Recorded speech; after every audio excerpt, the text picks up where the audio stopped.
네, 발표를 맡게 된 동국대학교 김대중입니다.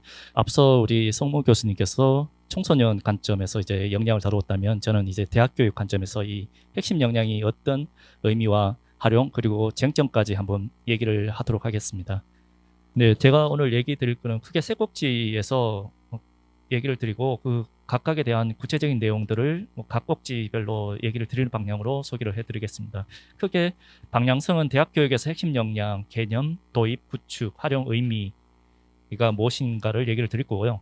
그리고 대학 교육에서 말하는 이제 역량과 직업에서 말하는 역량이 어떠한 차이를 갖고 공통점을 가질 수 있는지까지 살펴볼 거고요. 마지막으로 과연 대학 교육에서 역량이라는 것을 의미 있게 도입하기 위해서는 어떠한 쟁점을 우리가 살펴보고 논의할 필요가 있는지까지 얘기하도록 하겠습니다. 이러한 내용들은 제가 지금 한 10년 동안 대학 교육 관련해 가지고 자문 컨설팅 한 100개 대학을 컨설팅 정도를 했더라고요. 그래서 보다 현실적인 이제 그라운드 레벨에서 이제 이 역량이라는 게 대학 교육에서 어떻게 지금 적용되고 있는지, 그리고 지금 송은문 교수님이나 다른 분들은 아마 거대 담론에서 얘기들이 많이 나눠지는데 이 거대 담론이 정말 현실에서 정말 어떻게 접목되고 무엇이 잘 안 되고 잘 될 수 있는 부분인지를 좀 살펴볼 필요가 있어서 그 방향에 맞춰서 제 얘기를 드리도록 하겠습니다. 뭐 핵심 역량이라고 하면 아마 대부분 계속 역량이라는 개념을 설명했을 건데 다른 분들이 얘기한 것들 저도 중복적으로 얘기할 수 있는 부분들이 공통적으로 갖고 있는데 좀 더 생각을 해볼 거리가 있거든요. 본질적인 고민을 좀 해볼 필요가 있을 것 같아요. 역량에 대해서. 그러면 우리가 어떤 단어에 대해서 생각을 해보려면 그 개념 정의를 좀 살펴볼 필요가 있는데 사전적, 학술적, 조작적 정의를 체계적으로 한번 살펴볼 필요가 있을 것 같거든요. 우리가 사전적 정의를 본다면 이 컴피턴시라는 영어 개념을 우리말로 역량이라고 쓰는데 이 역량이라는 말이 적절한 표현인가에 대한 어느 누구도 의문점을 제기를 안 하고 있거든요. 그냥 우리가 뭐 공기가 널리 있듯이 공기를 이제 받아들이는 것처럼 이 고민을 좀 해볼 필요가 있을 것 같아요. 제가 10년 동안 있으면서 초창기에도 저도 역량이라는 말을 뭐 특별히 그 고민을 안 하고 사용하다가 한 3, 4년 지나고 난 다음부터 역량에 대한 게 올바른 표현인가? 라는 고민이 생기더라고요. 일단 사전적 정의를 보면 보유 역량과 발휘 역량으로 좀 구분할 필요가 있을 것 같아요. 보면. 그러니까 우리가 공통적으로 말해야 되는 역량이 이제 발휘 역량인데 실제적으로 결과로 나오는 개념의 역량이겠죠. 보유 역량 같은 경우는 컴피턴스 해가지고 불가산 명사로 받아들일 필요 있을 것 같고 발휘 역량은 컴피턴시 해가지고 Y로 해가지고 가산 명사. 왜냐하면 기업체에서 나온 이게 이제 조직이나 아니면 노동 쪽에서 나온 개념이기 때문에 노동 생산력에 기반해서 어떤 거를 수치화시켜서 보고자 하는 게 역량의 개념이거든요. 그래서 이 발휘 역량이라는 게 컴피턴시가 좀 더 많은 사람들이 받아들이려고 할 거야. 실제 현장에서는 이 개념이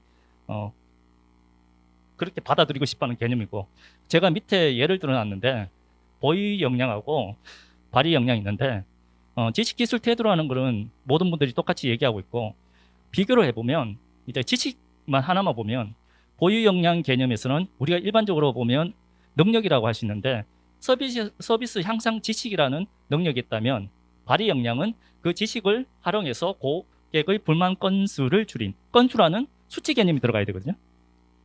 그러니까 이게 실질적으로 우리가 역량에서 보는 건데 그래서 제가 이까지는 대부분 비슷하게 얘기를 많이 해요 보면. 그렇다면 역량이라는 단어가 가지는 의미가 뭔가 왜 역량이라는 말을 쓰느냐에 대해서 물어보면 대답을 하는 사람이 더 없더라고요. 역량이라는 것은 제가 이렇게 여러 사람하고 얘기해보고 이게 나온 기원을 보면 노동 시장 그러면 기업체 취업 세계에서 나왔기 때문에 노동력의 생산량이라고 이렇게 보시면 될 것 같거든요. 그 말을 줄이면 역량이 되잖아요 보면. 그래서 역량은 노동력으로 해서 뭔가를 성과를 이루는 생산량이라고 이해하시면 될 것 같은데 그게 올바른 표현인가 교육 현장에서 이런 고민을 좀 해볼 필요가 있을 것 같거든요. 그 다음에 학술적 정의를 보면 뭐 앞서 아마 4차 포럼까지 있으면서 비슷한 얘기를 많이 하셨을 것 같은데 거기에서 제가 좀 안 다뤘던 얘기들은 연대를 좀 보면 화이트부터 미국 이제 외국 국계학자들 보면 1997년까지 이런 논의가 한참 이루어졌거든요. 근데 2000년 이후로 역량에 대한 국계학자들 논의가 잘 나타나지 않고 있거든요. 재미난 현상은 2000년대 이후에는 우리나라에서는 본격적 인 역량이라는 개념이 엄청 이제 등장하여 보면 왜 그럴까라는 고민을 해볼 필요가 있을 것 같거든요. 어떻게 해서 저런 현상이 나타났을까? 왜 국외학자들은 이제 더 이상 이런 논의들을 많이 하지 않을까? 라는 얘기를 좀 해봐야 될 것 같은데, 일단 뭐 아까 얘기했듯이 우수한 성과자가 내는 특성, 기본적으로 지식 기술 태도라는 것을 요소로 해서 하는 게 역량이다 라는 걸 이해하시면 될 것 같고요. 그러면 조작적 정의를 좀 볼 필요가 있는데, 우리가 역량이라는 게 직업 세계에서 결부돼서 활용되고 있는 개념이니까 기본적으로 지식 기술 태도라는 거는 뭐 어느 누구도 부인하지 않을 건데, 이 개념을 교육 역량에서 그대로 쓸 수 있을까? 근데 교육이 가지고 있는 기본적인 본질이 있거든요. 뭐냐면 러닝, 티칭, 두잉을 해서 잘 가르치고 잘 배우고 이거를 올바르게 사회에 다시 환원해서 하는 기능들을 교육이 해야 되는 기능인데, 그러니까 이 본질적 기능을 벗어나서 지식기술 태도로 환원시켜서 대체해서 할 수 있을까? 저는 그건 아니라고 보거든요. 그렇다면 배움에 있어서 지식기술 태도가 들어가야 될 것 같고, 가르침, 티칭에 있어서도 지식기술 태도가 들어가야 될 것 같고, 행함에 있어서도 지식기술 태도가 포함되는 게 오히려 교육 역량 개념이 아닐까라고 저는 이해가 되거든요.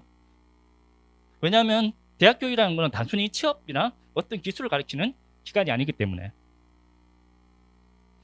그렇다면 왜 우리나라에서 2000년 이후에 이렇게 핵심 역량이 특히 고등교육, 대학 교육에 등장했을까? 크게 세 가지 관점에서 배경을 보면 이 배경은 솔직히 뭐 역량을 떠나서 계속 논의됐고 지금까지 계속 등장하는 배경일 수도 있거든요. 첫 번째가 정부의 재정 지원 사업을 보면 연구에 투입되는 비용이 한 1조 한 5천억 원 정도 되는데, 지금은 조금 변할 수는 있는데 학부 교육에 대한 교육 쪽에 지원되는 예산이 보면 한 2천억 원 내외거든요. 그러니까 인력 배출을 보면 석박사 인력 배출을 보면 한 20만 명 안쪽에서 움직이고 학사 배출량이 한 200만 명 되거든요. 근데 오히려 보면 인력 배출은 학사 쪽이 더 많은데 예산은 연구 쪽에 더 집중되어 있는 현상. 이거는 문제가 있는 거거든요. 두 번째 배경은 산업체에서 필요한 인재, 전공 불합치도, 불일치도가 우리 같은 경우는 한 45% 정도 나오거든요. 근데 이게 OECD 국가로 보면 제가 알기로는 한 42 정도의 경쟁력 수준이라고 알고 있는데, 핀란드가 한 20% 불일치도가 되고 1위 정도가 되는 나라가 핀란드인데, 그러니까 그런 문제가 있죠. 그리고 또 재교육을 통해서 들어가는 돈이 1인당 한 4천만 원에서 6천만 원 정도 든다고 하더라고요. 그리고 재교육에서 필요한 역량이라고 할 수 있는 것들이 갖춰지기까지 14개월에서 19개월 정도로 보고 있더라고요. 기업 부채마다. 그리고 마지막으로 고등교육 양적 정가에 비해서 우리나라 국가 경쟁력은 항상 후순위로 이렇게 늘 보면 올라가거든요. 한 50에서 이 정도에서 아마 올라가는 것 같은데, IMD 그 국가 경쟁력 수치를 보면 그러한 문제점에 의해 가지고 우리나라 같은 경우는 중학교 고등학생이 진학률이 한 95% 정도 되거든요. 그리고 대학에 이제 들어가는 학생 비율 보면 한 70% 되거든요. 어떻게 보면 의무교육, 준의무교육 같은 형태에 보면. 그래서 우리가 우리나라에서는 역량이라는 개념을 통해서 취업에 필요한 내용이 바로 이어질 수밖에 없는 구조가 생길 수밖에 없죠. 왜냐하면 인력 자체가 한 70% 정도 되면 거기에서 뭔가를 해줘야 된다는 문제점이 발생하는 거거든요, 구조적으로. 그래서 뭐 이런 문제점에서 대학 핵심 역량이 도입되는 배경이 되었다. 그리고 실질적으로 이제 대학이라는 이제 조직은 기본적으로 모든 조직이 그렇듯이 생존하는 문제가 발생하는데, 국가의 이제 국책 사업들, 특히 교육부에서 시행하는 국책 사업들을 보면 2004년도에 누리 사업이 시작돼 가지고 역량 개념이 조건 나오거든요. 근데 실질적으로 이제 역량을 요구하면서 국제 사업을 시행한 게 2010년대에 접어들면서 대학 교육 역량 강화 사업이 시행됩니다. 이때 보면 단어에서도 알다시피 역량이라는 단어가 들어가지 않습니까? 그때 이제 교육부의 방향이 역량이라는 기본 틀 아래 크게 두 가지 사업이 시행되는데, 연단위 사업이 그때 아마 교육 역량 강화 지원 사업이 있었고, 그 다음에 4년 정도 이렇게 지원하는 사업이 뭐 소위 에이스 사업이라는 게 그때 이루어졌거든요. 그러다가 규모가 이제 연년도마다 하는 그 예산 비율이 한 10억에서 15억 정도 됐고, A사업 같은 경우는 한 25억 정도 매년 지원이 됐거든요. 그러다 보니까 대학 차원에서는 이제 재정 확보 차원에서도 국제 사업을 따오는 게 필요했고, 그리고 대학 홍보 차원에서도 솔직히 좋은 홍보 자료가 되거든요. 그러다 보니까 이 사업에 대학들이 관심을 가지게 됐죠, 보면. 그리고 또 이 사업을 따기 위해서는 그 계획서나 결과 보고서에 학생 핵심 역량을 명확히 규정하고 여기에 대한 교육 과정을 구성하고 거기에 대한 한류 체계를 잘 구성해서 제출하고 재선정되기 위해서는 이런 것들을 보겠다라고 해서 모든 대학들이 관심을 가지게 됐죠.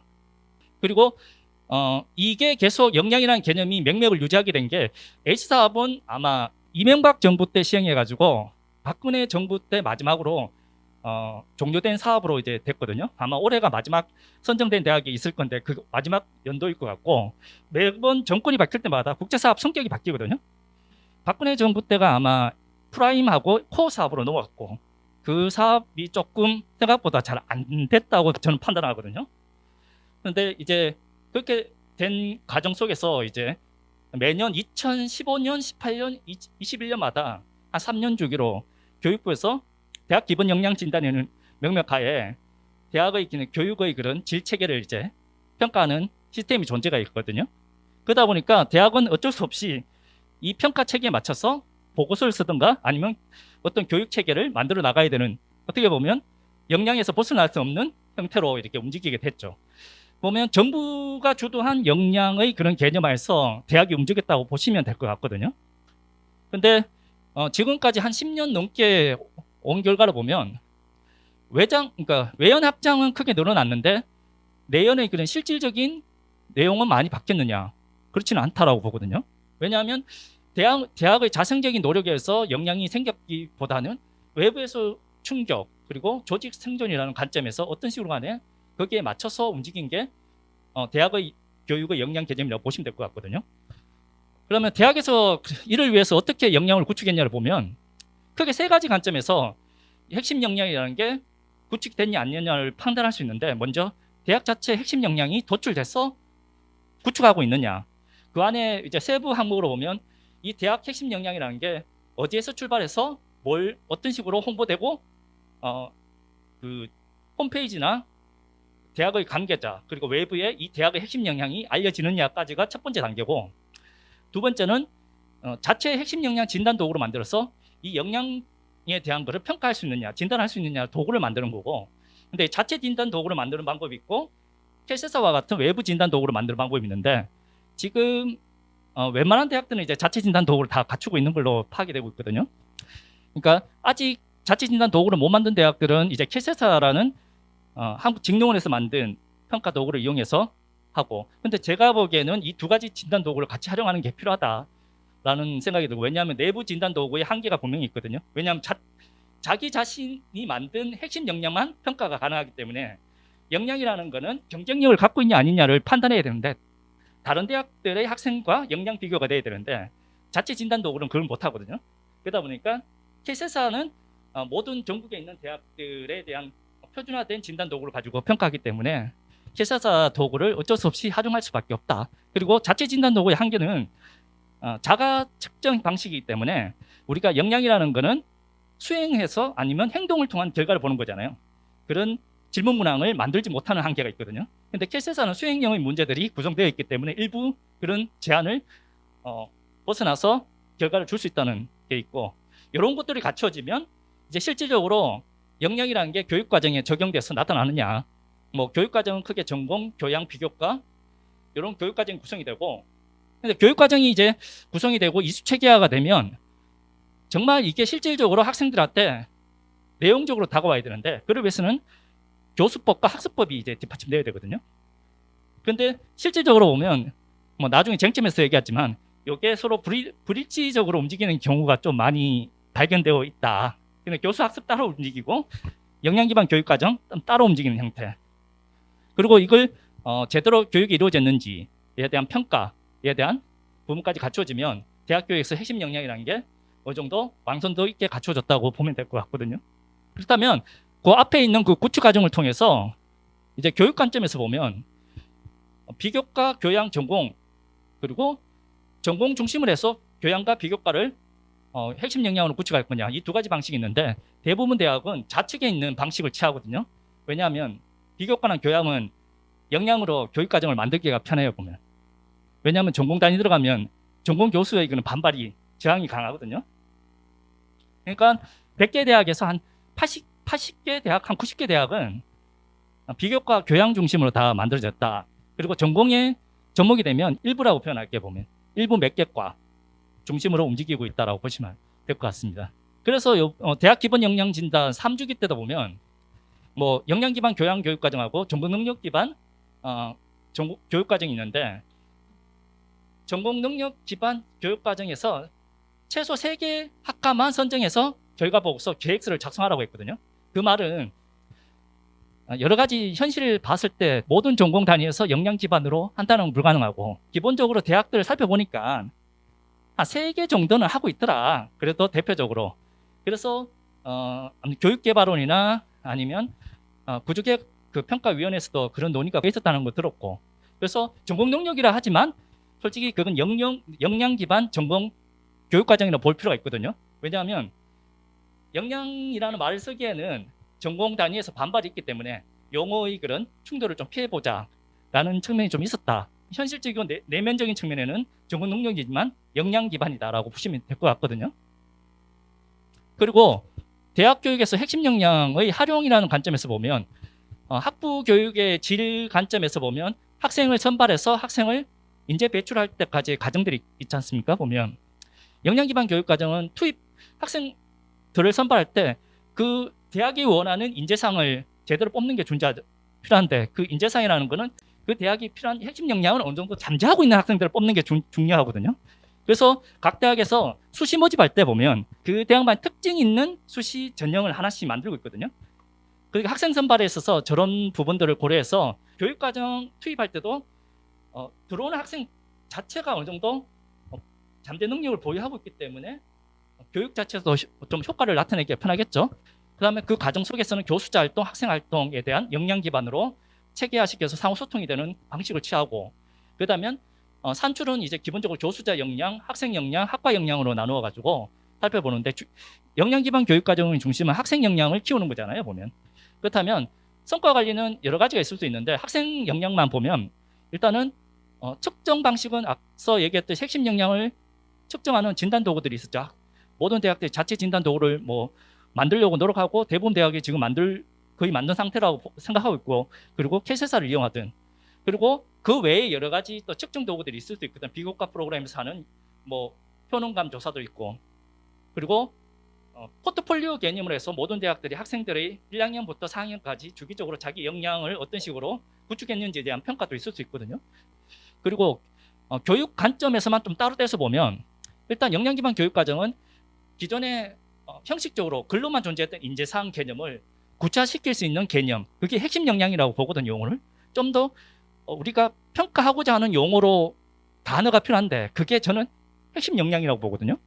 인재상에 대한 개념을 좀 더 측정 가능하고 교육에 접목시킬 수 있는 개념이 이제 핵심 역량이라고 저는 이해를 하고 싶고, 그리고 또 그렇게 이해를 하면 기존 대학 교육에서 이 개념을 어떻게 접목시킬 수 있는 체계까지 이어질 수 있거든요. 그런 체계하에 보면 이제 학과 단위 아니면 교양 단위의 교육과정 체계로 넘어가고, 그렇다면 이수 체계화가 되고, 그렇다면 교육 지원 환경을 어떤 식으로 그 역량에 맞는 세팅을 해줄 거냐. 그렇다면 각각의 역량에 맞는 교육과정이 만들었다면 성취하고자 하는 목표가 있지 않습니까? 보면 그 목표에 대한 평가가 분명히 필요할 거고, 평가 방식은 아까 진단 평가를 할 수도 있고, 아니면 다른 평가 도구를 이용할 수도 있고, 그리고 거시적 중범위 그리고 미시적 단위에서 평가가 필요할 건데, 교과목 차원에서 보면 교육과정이 이루어지면 이수 체계화가 되고 거기에 맞는 교과목들이 1학년부터 4학년까지 배치가 될 건데, 그 교과목 내용이 역량에 맞는 내용으로 구성이 돼야 되고, 주차별 내용이나 그리고 티칭 방법이나 학습 방법, 그러니까 티칭 러닝 방법이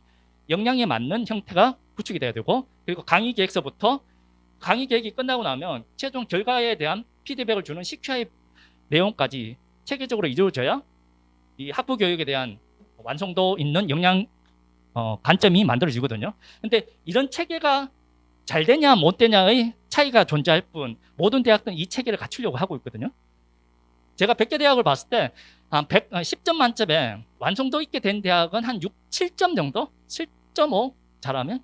대부분 한 5점에서 6점 사이에 머무는 대학이 많고 5점 점수를 줄 수 있는 대학도 꽤 많고 근데 형식적으로 존재하는 대학이 꽤 많다. 그렇다면 대학 교육에서 핵심 역량의 의미가 무엇인가를 봐야 되겠죠. 왜 뭐 역량을 해야 되냐. 뭐 그냥 위에서 시키니까 그러니까 교육부에서 안 하면 우리가 대학이 살아남기 힘드니까 그것도 크죠. 어떻게 보면. 그런데 좀 더 핵심 역량에 대한 대학 교육에서 도입했을 때 분명히 변화는 있습니다. 뭐냐면 기존 대학 교육에 대한 반성이 좀 필요하겠죠. 앞서 얘기했듯이 세 가지 뭐 여러 가지 배경을 얘기했지만 기존 대학 교육에서는 지식 습득에 좀 치중했다면 지식 활용이라는 관점에 좀 신경을 써봐라. 그리고 효율성 기반, 즉 애들을 뽑아서 졸업시키는 그 비율만 고려하지 말고 효과성 기반, 저 애들이 실질적으로 교육하는 내용에서 나타나는 여러 가지 가정적인 측면, 질적인 측면, 그리고 애들이 나가서 산업 현장에서 제대로 일하고 있는 그런 것까지 챙기는 게 필요하지 않겠냐.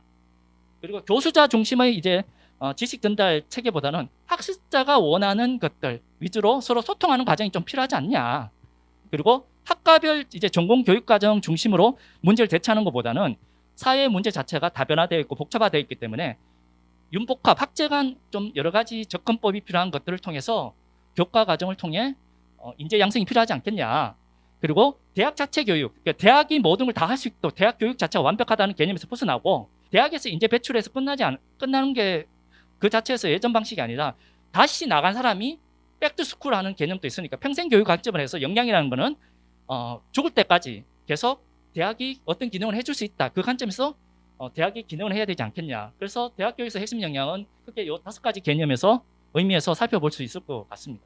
그렇다면 대학 교육과 직업 교육에서 역량은 앞서 봤듯이 공통적으로 결부되어서 나타나는 것도 있고 서로 다르게 보이는 부분이 차이점이 있는 게 맞습니다. 차이점이 있어야 정상이고 대체적으로 보면 문헌연구하고 전문가 인터뷰를 통해서 그냥 살펴봤을 때 크게 15개 주요 능력 중에 4개 정도가 의사소통이나 문제 해결 그리고 정보 활용, 기술 활용 정도는 뭐 대학 교육이나 직업 세계에서 요구하는 역량인 간에 좀 같이 볼 수 있는 부분이 있고 앞서 우리 송은무 교수님도 얘기했지만 국내 100대 기업에서 보는 인재상에서 요구하는 역량이 있거든요. 5년마다 이제 대한상공회에 있어서 이 개념을 조사를 하거든요. 보면 2018년 같은 경우는 이제 소통, 협력 위주로 이제 올라갔거든요. 이게 인성이라 보면 되거든요.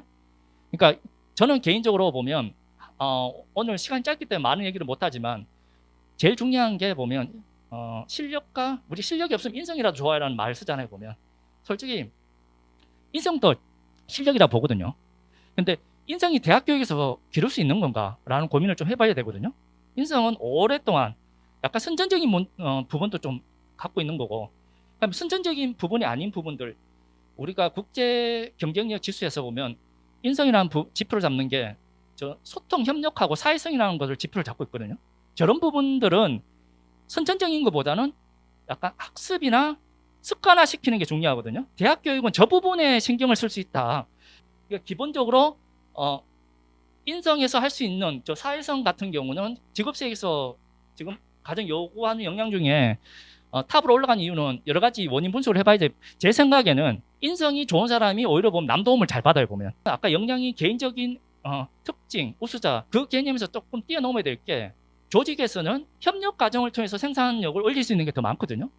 그렇다면 개인의 특성 중에 저런 사람들이 더 조직에 도움이 될 수 있다라고 저는 보거든요. 그러면 왜냐하면 시너지 효과라는 거는 저는 소통 협력 과정에서 더 생산되는 게 더 많고 그리고 국내 대학 핵심 역량 구성 현황 같은 경우는 인성, 창의, 자기개발 그리고 글로벌 기초 직무 관점에서 다 분류가 되더라고요. 제가 2017년도에 조사한 내용인데 요 안에 있는 각 대학마다 핵심 역량의 표현만 다를 뿐이지 요 바운더리에서 다 놀아요. 왜냐하면 각 대학마다 인재상의 표현이 다르기 때문에 제가 속해 있는 동국대 같은 경우는 불교 대학이니까 인성은 자비 실천이라는 말 쓰거든요. 그리고 기독교 대학은 좀 다르게 쓰겠죠. 뭐 영성 뭐 이런 말 쓰겠죠. 근데 어떻게 보면 인성이라는 테두리 안에 다 묶을 수 있는 거죠. 보면. 근데 이게 중요한 게 아니라 이거를 실제적으로 교육 현장에 접목시킬 수 있는 정의, 행동 지표 이 세부 내용들이 더 얼마나 탄탄하게 잘 갖춰져 있냐가 중요한 것 같거든요. 그래서 대학 교육에 대한 쟁점도 이 앞서 말했던 것들을 토대해서 정말 이러한 담론, 고민들이 제대로 현장에서 스며들 수 있었느냐를 봐야 되는데, 첫 번째 역량 자체에 대한 이해가 제대로 잘 안 돼요 보면. 제가 첫 번째로 컨설팅 가서 선생님께서 아니면 교수님이 아니면 총장님께서 생각하는 역량 개념이 어떻게 생각하십니까 물어보면 다 달라. 그렇다면 그 다음 과정을 못 나가는 거예요 보면. 역량에 대한 공통적인 나름의 사전적 정의를 떠나서 자기들이 갖추고자 하는 역량 개념이 정해지면 그 다음부터 단계 넘어갈 수 있는데, 그러니까 이 역량 개념에 대한 자체가 앞서 보면 계속 학자들, 발표자들이 계속 했던 말들을 계속 따오고 있어요 보면. 저도 초창기에 그랬고, 근데 컨설팅을 한 열 몇 번째 갔을 때 누군가 물어보더라고요. 교수님, 저 선생님께서 역량은 저희한테 좀 설명 좀 해주셔야 될 때, 제가 설명을 잘 못하는 거예요. 자신이 설명 못하는 거는 그 개념을 제대로 이해 못하고 있는 거거든요. 개념 자체를 이해를 못했는데 교육을 논한다는 거는 문제가 있는 거거든요. 그리고 역량에 대한 과대 확대된 해석이 좀 있지 않았냐. 왜냐하면 대학 교육은 역량을 통해서 치유될 수 있고 변화될 수 있다는 이런 1대1 관계. 저는 그 생각이 잘못됐다고 보거든요. 역량이라는 거는 하나의 도구일 뿐이지, 그러니까 대학의 여러 가지 문제점을 최소한 그래도 해결할 수 있는 하나의 도구일 뿐, 여러 가지 도구가 있을 수 있어요 보면. 이 역량이라는 개념은 기존에 이제 최소한 사회에서 인재 배출할 때 이 정도는 알고 그래도 이 개념을 가지고 좀 고민할 필요 있지 않나. 더 좋은 개념이나 더 좋은 도구가 나오면 대체 가능한 개념이라 보거든요.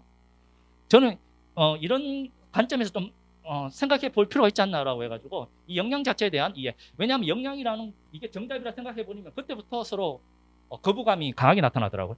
그러니까 우리가 여러 가지 뭔가 하다 보면 여러 가지 도구 중에 하나다라는 개념에서 받아들이고 역량을 다른 식으로 또 해석도 가능하게 되거든요. 사고의 틀을 좀 유연하게 밝힐 필요가 있는데 우리가 좀 고착된 부분이 있지 않나. 그리고 쟁점 2는 역량 기반 교육 등 교육과정 구축 운영에 있어서 거의 모든 대학이 교양과 비교과 중심으로 합니다. 왜냐하면 이 부분이 저항이 적기 때문에. 주로 보면 대학 본부를 통해 가지고 탑다운 방식으로 해가지고 이 체계가 내려가거든요. 근데 현장에서 실질적으로 가르치는 쪽은 이제 전공 단위 교수님들, 실질적으로 사회에서 원하는 거는 전공 단위에서 학생들이 나와서 그 역량을 발휘하기를 원하는 거잖아요. 근데 준비가 안 돼 있는 거예요, 교수님들, 학과장에서는. 그 필요성 자체도 와닿지 않고. 근데 본부는 그 필요성은 생존밖에 없거든요, 보면. 서로 고민이 다른 거예요, 보면. 일부 공통적으로 보면 의견이 맞는 부분도 있지만 실질적으로 보면 학과 교수는 우리는 역량대로 하고 있다 라는 그런 학과들이 꽤 많아요 보면. 거기에 본부나 대학 본부 이렇게 쪽에서 설명을 또 잘 못해 보면, 이렇게 하셔야 뭐 교육부 지표나 뭐 국제사업단원데 도움이 됩니다. 그리고 또 학과 교수님 그거는 당신들이 신경 쓸 문제고, 이런 담론의 그 악순환에서 벗어나지 못하는 구조가 있거든요. 근데 저도 이렇게 현장에 이제 학과 교수님 만나 보면, 저도 학과에 소속되어 있긴 하지만 정말 저도 보면 똑같은 질문과 저항을 하겠더라고요. 저항이 적을 수 있는 방법이 뭘까? 그리고 교양 비교과는 대학의 중심 교육 과정이 아니거든요. 전공 교육 과정이 중심인데, 그다음에 전공 쪽에서 가장 핵심이 되는 이런 역량이 각 독립성을 유지하면서 그리고 개별성을 유지하면서 어떻게 이걸 이끌어낼 수 있을까? 그때 고민했던 게 학과의 교육 목표가 있지 않습니까? 보면 그 교육 목표를 제가 물었죠, 교수님들한테. 학과 교육 목표를 아시고 계시냐고. 아는 것 같은데 설명을 못하는 거야. 학과 교육 목표가 역량이 될 수 있거든요. 그 고민부터 시작하라고 제가 얘기를 했어요. 그래서 제가 그런 논의에서 이렇게 지배적으로 조금 이끌어가면서 이 역량 교육을 좀 가져갈 수 있었거든요. 그리고 평가 자체도 쉽지 않습니다, 보면. 그러니까 인증 방식과 비인증 방식이 있는데, 인증 방식을 하려면 개별 학과를 모든 식으로 다 평가하려면 전문성을 다 갖춰야 되는데, 거기에 맞는 인력을 대학 본부가 확보하기 힘들고, 그리고 거기에 투입되는 행정이나 비용적인 점이 너무 크니까. 근데 이 방식을 제대로 하면 좋은데, 인증이라는 게 사회적으로 대학에서 하는 인증이 인정을 받을까? 그것도 아니거든요, 보면. 그러니까 비인증 방식에 대한 고민을 좀 해봐야 되지 않을까. 그리고 역량 교육의 효과성, 정말 역량이라는 거는 사회 진출해서 그 역량이 제대로 발휘돼서 내가 대학에서 했던 교육이 제대로 됐다는 걸 확인할 수 있는데, 대학 교육 그 4년 동안에 그걸 확인하기 불가능합니다. 그냥 추정할 뿐이지. 그런 문제점이 분명히 있고, 그렇다면 어떤 식으로 대학 교육에서는 역량 교육을 우리가 평가하고 머물러야 될 건가, 그 단계를 고민할 필요가 있고, 그 다음에 역량을 하려면 학생들이 그 역량을 필요한 교육을 받도록 학생이 주도적으로 나가려면 학생의 진로가 명확해야 되는데, 대학이 학생의 진로에 대한 그 명확성을 갖고 체계화시켜서 교육이나 제도가 마련되어 있지는 않거든요. 학생들 저도 수업을 하거나 아니면 만나면 너 진로가 어떻게 되냐 막연할 뿐이지 막연한 게 4년까지 가는 학생이 꽤 많아요 보면. 거기서 진로가 명확해 역량이 명확해지고 그게 되는데 진로 교육에 대한 게 저는 역량 교육에 앞서서 좀 되어야 되지 않나 이 생각을 좀 해봅니다. 저희 발표는 이렇게 해서 마치도록 하겠습니다.